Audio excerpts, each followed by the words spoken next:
સહજાનંદ સ્વામી મહારાજની જય, અક્ષર પુરુષોત્તમ મહારાજની જય, ભગતજી મહારાજની જય, શાસ્ત્રીજી મહારાજની જય, યોગીજી મહારાજની જય.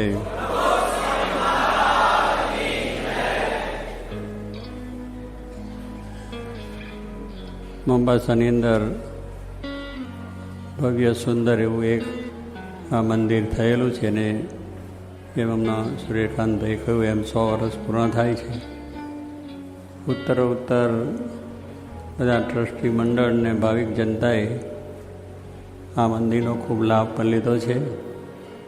અનેક મહાત્માઓ, ભક્તો, કથાકારોનો પણ લાભ આ મંદિરમાં મળ્યો છે. અને બધા ટ્રસ્ટીઓ પણ અને ભાવિક જનતાએ પણ એનો વિકાસ પણ સારો કર્યો છે. મંદિર હતું ને આ પણ મોટો હોલ ને મોટી વિકાસ થયો છે. કારણ કે બધાને આપણો ધર્મ સચવાય, આપણા સંસ્કાર સચવાય, આપણી સંસ્કૃતિ સચવાય, ભગવાનમાં દરેકને શ્રદ્ધા વધે, ધર્મનું આચરણ દ્રઢ થાય, એટલા માટે આ બધું આયોજન છે. મંદિરનું આયોજન એટલા માટે છે કે આપણા માટે છે. આમાં જેટલું આપણે કરીએ એટલું આપણને આમાં લાભ થાય. કારણ કે આ સર્વનું છે, આમાં કોઈ નાત જાતના ભેદ નથી. દરેક આવીને આમાં લાભ લઈ શકે છે, આત્માનું કલ્યાણ પણ મેળવી શકે છે અને શાંતિ પણ પ્રાપ્ત કરી શકે છે. એટલે અહીંયા આગળ પૂજ્ય યોગીજી મહારાજ જેવા મહાન સંત પણ આવેલા છે. એમને પણ આ મંદિરમાં આવીને સભા, પ્રવચન, આશીર્વાદ આપેલા છે. એટલે અહીંની પ્રજાને જે કંઈ ધર્મ ભાવના છે એને લઈને આ બધું વસ્તુ મળે. ટ્રસ્ટીઓને પણ એમ છે કે કોઈ પણ મહાત્મા કથાકાર આવે તો અહીંની પ્રજાને ખૂબ સારો લાભ મળે. આ એક બહુ મોટી વસ્તુ છે. કારણ કે આપણને દુનિયાના વ્યવહાર, સંસાર તો કરીએ છીએ, પણ ભગવાનનો આપણને દર્શનનો લાભ મળે અને ભગવાનની કથાનો લાભ મળે અને એ સંતોનો સમાગમ થાય. એક બહુ મહત્ત્વની વસ્તુ છે જીવનની અંદર. એનાથી જ આપણું જીવન સુખ ને શાંતિમય બને છે. તુલસીદાસે જેમ કહ્યું કે બિન સત્સંગ હરિકથા, તા બિન મોહ ન જાય, મોહ ગયે બિન હોવત ન રામ પદ અનુરાગ. તુલસીદાસ મહાન સંત થયા જેને રામાયણ આપ્યું છે આપણને.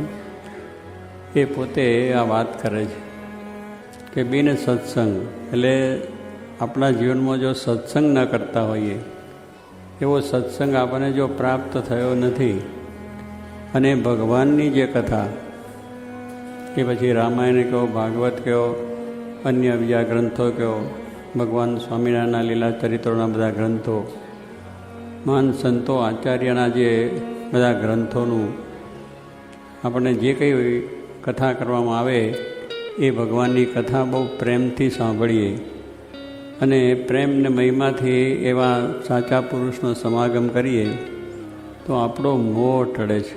આપણામાં મોહ છે એને લઈને આપણે દોડીએ છીએ આમ ને તેમને. કારણ કે માણસને આજે અશાંતિ બહુ છે, સમૃદ્ધિ વધી છે, વિકાસ થયો છે, બધી રીતે બધું બાહ્ય સુખ જેને કહીએ બધું પ્રાપ્ત થયું છે, પણ શાંતિ નથી. શાંતિ માટે, સુખ માટે કરે ક્યાં જાય, આમ જાય, તેમ જાય, પણ એ બધે ગમે ત્યાં દુનિયામાં જાઓ તો એ શાંતિ તો ભગવાનના દર્શનમાં છે, ભગવાનની કથા સાંભળવામાં છે અને સંતના સમાગમમાં રહેલું છે. તુલસીદાસે બીજી પણ વાત કરી કે સુરપુર, નરપુર, નાગપુર તીન મેં સુખ નહીં, કાં સુખ હરિ કે ચરણ મેં ને કાં સંતન કે માય. એટલો આ તો રામાયણને બધા ગ્રંથો આપણે વાંચીએ, સાંભળીએ છીએ, પણ આવા જે મુખ્ય શબ્દોને જો પકડીએ તો પછી બહુ દોડાદોડ કરવાનું રહે નહીં. એવી સાચી વસ્તુ પ્રાપ્ત કરીને ત્યાં જ આપણે સમર્પણ થઈએ તો આપણે મોક્ષ, કલ્યાણ ને શાંતિ પ્રાપ્ત થાય.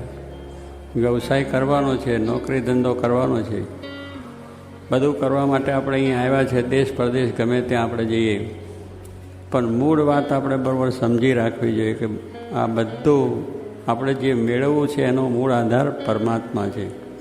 ભગવાન છે એ સર્વનો આધાર છે. શાંતિ, સુખ, આનંદ પણ એમાંથી છે.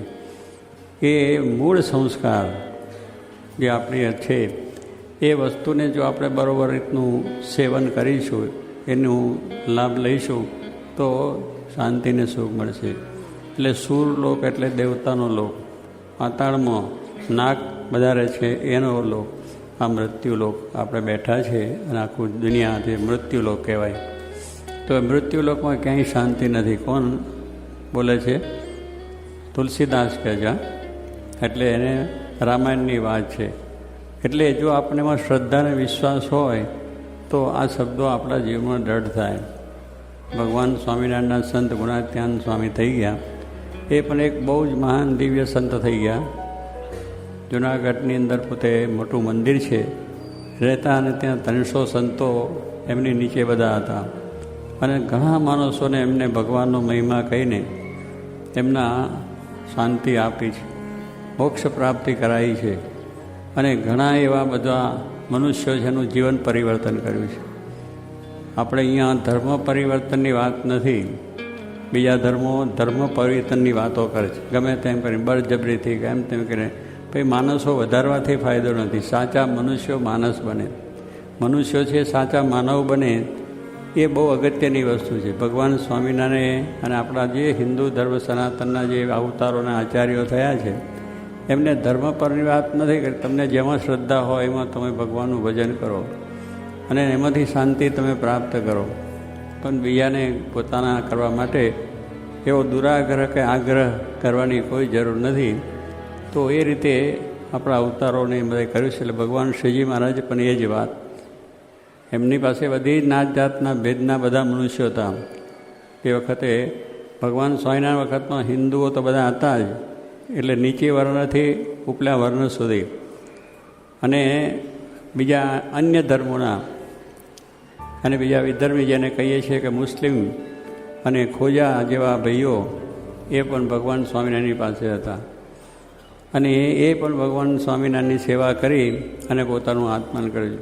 ભગવાને કહ્યું, તમે મુસલમાન તો મુસલમાન રહો, ખ્રિસ્તી તો ખ્રિસ્તી રહો, જૈન તો જૈન રહો, અને જે ધર્મને માનતા એને માનો, પણ સદાચાર રાખો. એમને એક જ વાત આપી કે દરેક મનુષ્યો જો સદાચાર રાખશે અને નિર્વ્યસની જીવન જીવશે તો સુખી થશે.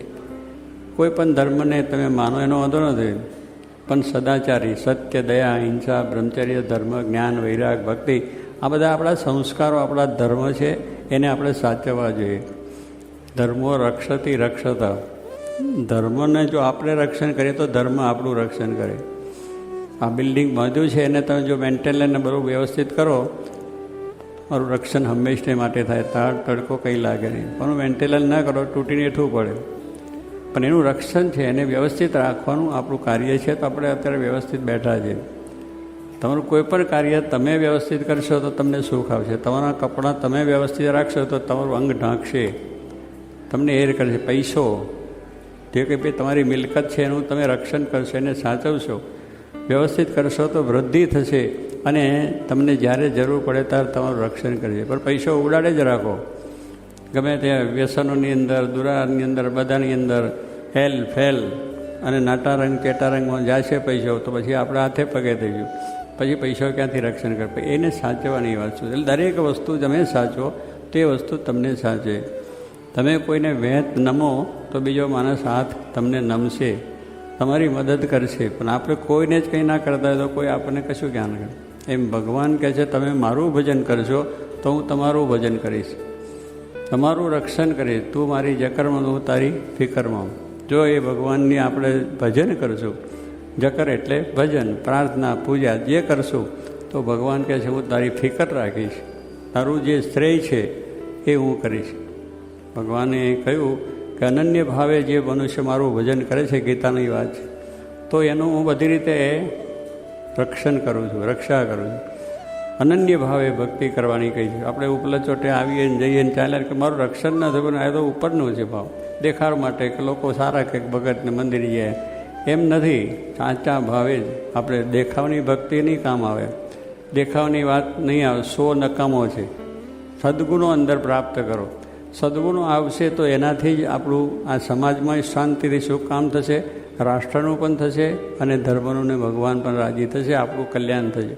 પણ કેટલી વખત આપણે આપણા અહમની અંદર, આપણા પૈસાના જોરમાં, સત્તાના જોરમાં અહમને લઈને ફરીએ અને પછી આપણે કોઈ પણ જાતનું એટલે ભગવાન આગળ માન મૂકવાનું છે, અહમ મૂકવાનો છે. એ મૂકીએ તો જ આપણે થાય છે. તો એટલા માટે આપણને આ વાત કહે છે કે ભગવાન આગળ અહમ ને મમત્વ અશક્તિઓ મૂકીને એમનું ભજન, એમનો આશરો દર કરશું તો એ આપણું સર્વ પ્રકાર રક્ષણ કરવા બેઠા છે અને રક્ષણ કરે છે.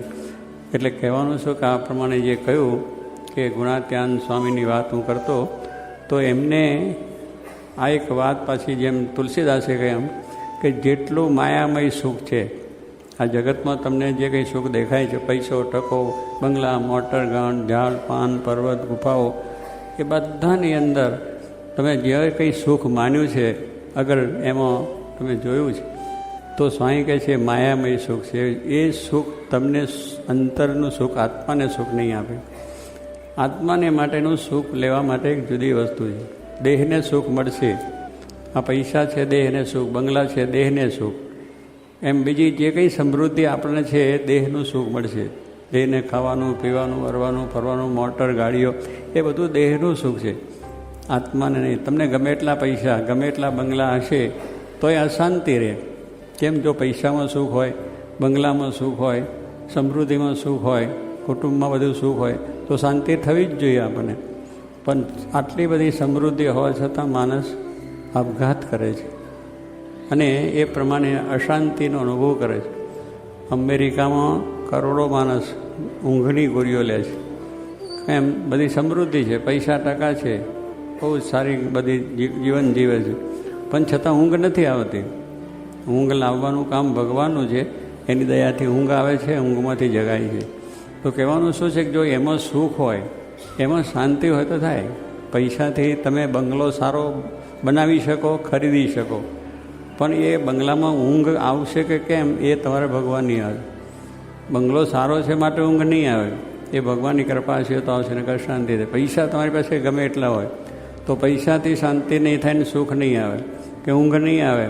પૈસાથી સારો પલંગ ખરીદાય, સુંદરમાં સુંદર ગાદલું, કુસિંગું, બીજું ત્રીજું, એર કન્ડિશન અને બધી જાતનું ત્યાં આગળ સારી શોભા કરીને અંદર સૂવો તો એ સુખ નહીં આપે.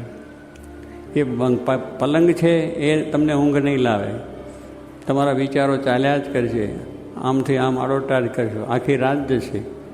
એ ઊંઘ લાવવું તમારા હાથની વાત નથી, એ ભગવાનના હાથની વાત છે.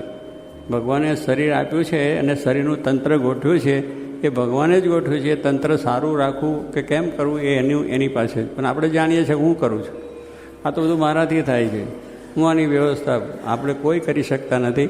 ભગવાન દરેકમાં રહીને પ્રેરણા કરીને કામ કરાવે. તો કહેવાનું છે કે આ માલની સમૃદ્ધિથી આપણે સુખ માન્યું છે, એ સુખ નથી. એને જરૂર આપણે ગ્રસ્ત છે, વ્યવહાર બધો કરવાનો છે, પૈસા કમાવો, બંગલા રાખો, બધું કરો, પણ એક અનુસંધાન આપણે રાખવું જોઈએ કે આ બધા સુખનો આધાર પરમાત્મા છે. એનો આશરો મૂકીને આપણે જો કોઈ કંઈ કરશું તો એ બધું કોઈ નાશવંત સુખ કરશે નહીં. એટલે સ્વામી કંઈ માયામય સુખ છે એ દુઃખ વગરનું હોય નહીં. એટલે જો આની અંદર બધું દુઃખ વગરની વાત કરી કે એમાં દુઃખ રહેલું છે, તમને ભલે એમાં સુખ દેખાતું હોય પણ છે. પૈસાવાળાને કેટલી ચિંતા, એને કેટલી સિક્યોરિટી રાખવી પડે, કેટલો બધો એની અંદર બધો ખ્યાલ રાખવો પડે, રાત દિવસ એનો વિચાર કરવો પડે. એટલે આવી બધી વસ્તુ છે, પણ એની પાસે ચિંતન બધી છે છતાં પણ આપણે એનું મનન ચિંતન કરવાનું. અશાંતિ રહ્યા કરે, શું થશે? હમણાં બધા હીરાની વાત કરે છે કે હમણાં ભારતની અંદર કોઈકને હીરો મળ્યો, એને પેલા આપણે શાલિગ્રામ છે ને એવી કોઈક એના દાદા પૂજા કરતા હતા. એટલે આ હીરો હતો પણ એને ઘણા વખત થઈ ગયેલા, ઉપર જરા કાટ જેવું ચડી ગયેલું. એટલે એના મનમાં કંઈ છે ને બાપ દાદા તો ગયા પણ પેલા બધા પૂજા કરે પણ એને બહુ શ્રદ્ધા નહીં. પછી એક વખત વળી કંઈક એને સાફ કરીને જોયું, બહુ ચમક આવી, જોયું એટલે બહુ રાજી થઈ ગયો. પછી બતાવ્યું જે હીરાનું પારખા હતા એને, એટલે કેટલી એની કિંમત થઈ એને ખબર નહીં.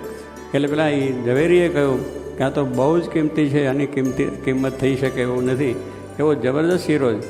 પછી લોકોમાં જાહેર થયું એટલે બધાને થયું કે આવો હીરો મળ્યો છે. એટલે પછી તેના પર દહસ થવા માંડી, લોકો બીજા ત્રીજા આવે ચોર લોકો આવે, બીજા લોકો આવે, એમ તેમ કરે, બીજું ત્રીજું. એટલે ઉલટું બિચારાને દુઃખ થયું. હીરો મળ્યો ખરો, પણ એની અંદર દુઃખ થયું કે એને સાચવવો કેમ, એને સિક્યોરિટી કેટલી કરવી પડે, કેટલી બધી વસ્તુ, એટલે એને પછી કોઈક બીજાને આપીને કર્યું, મૂકે એટલે ક્યાં મૂકીને કર્યું. એટલે કહેવાનું શું છે કે જેની પાસે જાય એની પાસે દુઃખ એની સાથે છે. ભગવાન કૃષ્ણની વાત આપણે કરીએ છીએ. કૃષ્ણ પરમાત્માને પણ આ એક મણિ હતો. એટલે બધા એને બહુ આખ્યાન મોટું છે, વિવેક સાગર બહુ સારી રીતે વાત કરે, ભાગવતની વાત છે. એ મણિ છે એ મળ્યો, એમાં ભગવાનને દુઃખ આવ્યું, એમના ઘરમાં દુઃખ આવ્યું, એના ભાઈને આવ્યું, દરેકને દુઃખ. જેની પાસે ગયો એની પછાડે એ થયું. ભગવાન કૃષ્ણને બળદેવને ઝઘડો થયો કે તમે કે ચોરી લીધો, પેલા કે તમે ચોરી લીધો. હીરો કોઈ ચોર્યો નથી, પણ વસ્તુ છે એ એની અંદર દુઃખ થયું કે કુટુંબ ક્લેશ થઈ ગયો. ભગવાનના જેવા ભગવાનના ઘરે પણ થઈ ગયું. એટલે કહેવાનું છે કે ભગવાનને એવું છે નહીં. ભગવાન તો નિર્લેપ બધી રીતે પણ આપણને બતાવે છે કે આ બધી વસ્તુ દુઃખનું કારણ છે. એટલે એની અંદર આપણે જેટલું જરૂર છે એટલું કમાવો, એટલું પ્રાપ્ત કરો. એની પાછળ આંધળા થઈને દોડો નહીં. આંધળા થઈને દોડવું તો ભગવાન પાછળ. ભલે એક લોકો અંધશ્રદ્ધા કહેતા હોય, પણ ભગવાન છે સાચી વસ્તુ છે. એનેથી જ આપણને સુખ છે, એનાથી જ આપણે આનંદ છે. મારેનું પઠન પાઠન પૂજા ધ્યાન ભજન બધું જ જો આપણે કરીશું તો ભગવાન આપણું બધું રક્ષણ કરશે. એટલે ગુણાત સ્વામી કહ્યું કે માયામય સુખ છે, દુઃખ વગરનું એટલે દુઃખ છે. તુલસીદાસે કહ્યું કે ખરેખરું સુખ ભગવાનની પાસે છે, સુરપુર નરપુર નાકૃતિ. તો એ સુખ આપણને ભગવાનની પાસે મળે. માટે ભગવાનમાં શ્રદ્ધા રાખીને અને એમનું પઠન પાઠન, એમના નિયમો, એમના આદેશોને પાળવા જોઈએ.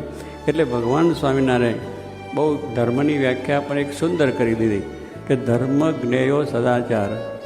ધર્મ એટલે આ સ્વામિનારાયણ ધર્મ, હિન્દુ જૈન ધર્મ, કે પછી ખ્રિસ્તી ધર્મ, જૈન પારસી ધર્મ કહીએ છીએ, બીજા બધા બહુ ધર્મો છે. એ ધર્મની સંપ્રદાયના બધા છે, સંપ્રદાયો છે. પણ ધર્મ તો એક જ હોય, ભગવાન પણ એક જ છે. જુદા જુદા સ્વરૂપે આવે, તમને શ્રદ્ધા હોય એને માનો, પૂજાનો તો નથી. ભગવાન 2 નથી, 4 નથી, 10 નથી, હોય તો તકરાર થાય, પણ એક જ છે. અને એનાથી આ આખું તંત્ર ચાલે છે. એટલે એ ભગવાને કહેલો જે વૈદિક હિન્દુ સનાતન ધર્મ એ પણ એક જ છે. એની છત્રછાયા નીચે આપણે બધા ભજન કરીએ છીએ, જેને જેમાં શ્રદ્ધા છે પણ એ બધો હિન્દુ વૈદિક સનાતન ધર્મ. તો એ વસ્તુને આપણી દ્રઢતા બરોબર થવી જોઈએ. એ ધર્મનું આચરણ કરવાથી જ, એનું પાલન કરવાથી જ, વાત કરવાની વાત નથી, ધર્મ છે આચરવાની વાત છે. મારા જીવનમાં ધર્મ આવવો જોઈએ. પણ બોલીએ બધી વાતોને કરતા હોય, બાજુમાં જઈને બારમાં જઈને બેસીએ, જુગારમાં જઈને બેસીએ, પાર્ટીઓમાં જઈને બેસીએ, બધી ધમાલમાં થતું હોય. એ ધર્મ પાડ્યો ને કે અહીંયા આવીએ, મહાદેવમાં દર્શન કરીને, સ્વામિનારાયણ મંદિર કરીને બધે કરીએ, પણ પાછા બીજા આપણા જલસામાં જતા હોય, એ ધર્મ નથી. એ લોકોને દેખાડવાની વાત છે, એમાં ઠગવાની વાત. પણ સાચી રીતે હોય તેનું પાલન થવું જ જોઈએ.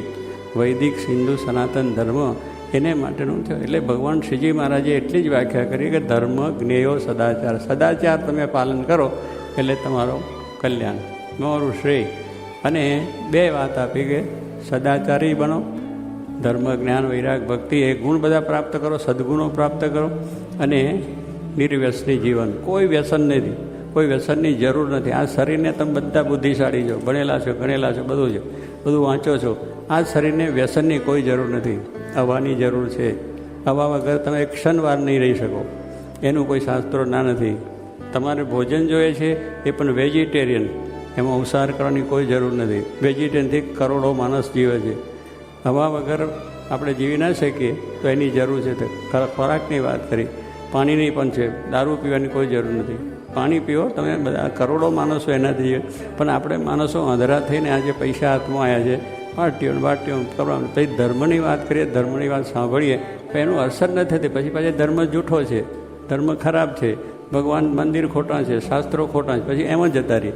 પહેલાં આપણે ખોટા છે કે આપણે જે આચરણ જે શાસ્ત્રોમાં કહ્યું છે મહાન પુરુષો એ પ્રમાણે આપણે વર્તતા નથી, આચરણ કરતા નથી. પછી દુનિયાને ખોટી કહેવાની કોઈ જરૂર નથી. પહેલાં તમે સારા કરો, પહેલાં તમે પોતે સારા બનશો તો દુનિયા સારી બનશે. એમ ભગવાન સાચા છે, મંદિર સાચા છે, શાસ્ત્રો સાચા, બધા સાચા છે. એમાંથી જે કંઈ વાત છે એને ગ્રહણ કરીને ચાલશો તો તમને પણ શાંતિ સુખ પ્રાપ્ત થશે. એટલે એવી જે વાત શાસ્ત્રોની છે એ જીવનમાં આપણે દ્રઢ કરવાની છે. આ બધા મંદિરો કરીને આવી સભા કરીને સત્સંગ કરીને કરવાનું શું છે, એને એ વસ્તુની દ્રઢતા બરાબર કરાવાય. કોણ કે સાચા પુરુષ. બિન સત્સંગ હરિકથા પહેલી વાત જે કરી કે સત્સંગ એટલે આ મંદિરમાં આવું માળા ફેરવી બીજી ચીજો તો બધા સંસ્કાર છે, પણ સત્સંગ સાચો સુખ સાચા પુરુષ મળે કે જે પોતે ધર્મનું આચરણ બરાબર કરે છે, ભગવાનને જેને વિશે શ્રદ્ધા છે એવા પુરુષ મળે તો આપણું કામ થાય, તો આપણામાંથી અજ્ઞાન કાઢે, આપણામાંથી અધર્મ કાઢે અને સદ્ગુણો આપી અને આપણું કામ કરે. એટલે કહ્યું કે મોહ ટળે છે. જે ખોટું સાચું બની ગયું છે એમાંથી જે મોહ છે એ તૂટી અને ભગવાનમાં થાય તો એવું જે જ્ઞાન, એવી જે સમજણ એ સંતો આવે છે.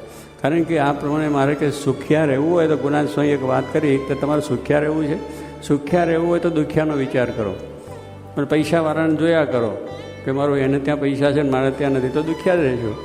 એના પૈસા એને કમાયો છે ને મળ્યા છે, તમે મહેનત કરો, પુરુષાર્થ કરો, આ કરો, પણ ત્યાં વિચાર કરે. એટલે જેમ ઉપર બંગલાવાળો હારો જો તો દુઃખી થયો. આપણાથી વધારે સુખી માણસને જોવાથી દુઃખી થવાય છે, ગરીબ માણસને જોવાથી સુખી થવાય.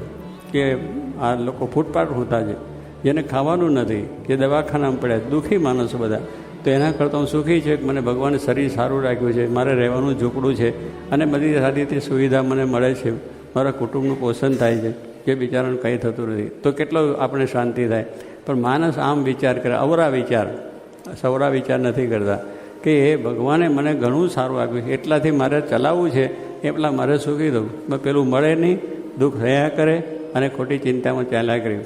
એટલે આવું જે જ્ઞાન સમજણ એ સંતો પાસેથી મળે, એ એમની પાસેથી આવું જ્ઞાન, આવી સહજ વસ્તુ મળે. સુખ્યા થવા માટે, આપણે સુખ્યા માટે પૈસા, ભલે પૈસા જોઈએ છે એનો નથી, બંગલા એ નથી, એ બધામાં સુખ નથી, પણ એ જરૂર છે એટલે લેવાનું છે. પણ સુખ્યા થવા માટે આપણને ન કરશું, આપણે કરોડ રૂપિયા હોય તો 2 કરોડનો વિચાર કે આને 2 કરોડ છે તો એ દુઃખ રહેવાનું છે. ક્યાંય કોઈ જાતનું રાજા બી દુખ્યા, રંક બી દુખ્યા, ધનપતિ દુઃખિત વિકારમાં, વિના વિવેક ભેખ સબ દુખ્યા, સંત સુખી સંસારમાં. જેને કાંઈ જ ના જોઈએ, બાકી રાજા મહારાજા થઈ ગયા, લડીને ઝઘડા કરીને મરી ગયા. શેઠિયા સાવકારો બધા હતા, પૈસા સારું દુઃખી થઈ ગયા, મળ્યા પૈસા છતાં દુઃખી થયા. એટલે કહેવાનું છે કે રાજાએ દુખ્યા, રંક છે એને પણ બિચારાને શું કહું. જેને જ્ઞાન થાય, જેને આવી સમજણ આવે એ સુખ્યા છે. એ જ્ઞાન છે આત્માને પરમાત્માનું, કે હું આત્મા છું અને પરમાત્માની મારે ભક્તિ કરવાની છે. આ દેહ એ હું નહીં. આ દેહને જ્યાં સુધી તમે માનશો ત્યાં સુધી ભોગવિલાસ ભાવ છે, પણ દેહનો ભાવ જ્યારે ટળી જશે, એ સાચા સંત જેનો દેહ ભાવ ટળ્યો છે એના થકી આપણો દેહ ભાવ ટળે, આત્મભાવ આપણને દ્રઢ થાય, ભગવાનની ભક્તિ થાય અને સુખિયા થવાય. એવું અદ્ભુત ગામ એ સત્સંગ એટલે સાચા પુરુષના સમાગમથી જ પ્રાપ્ત થાય છે. અને એવા સંત ભગવાન શ્રીજી મહારાજ 500 સંત લાયા હતા. એમાં ગુણાત્યાન સ્વામી એક મહાન સંત જેની મેં વાતો કરી છે. પછી ભગતજી મહારાજ, શાસ્ત્રી મહારાજ, યોગીજી મહારાજ તો એ પધાર્યા છે, આ બધાએ દર્શન કર્યા છે. તો એવા પુરુષ આપણને ગમે ત્યાં મળે તો એનો સમામ કરીને સાચું જ્ઞાન પ્રાપ્ત કરી આપણે સુખિયા થઈએ અને અંતે સારું સુખ થાય. અને ભગવાનનો જે સંદેશો એ જીવનમાં ધારી અને દરેક મનુષ્યોએ આચરણ કરતા થાય, એ આપણે એક સમાજ સેવા છે, દુનિયાની રાષ્ટ્રની સેવા છે અને ભગવાનની સેવા છે. તો એ સેવા કરીને સુખિયા થઈએ એવું બળ ભગવાન સર્વને આપે, પ્રાર્થના.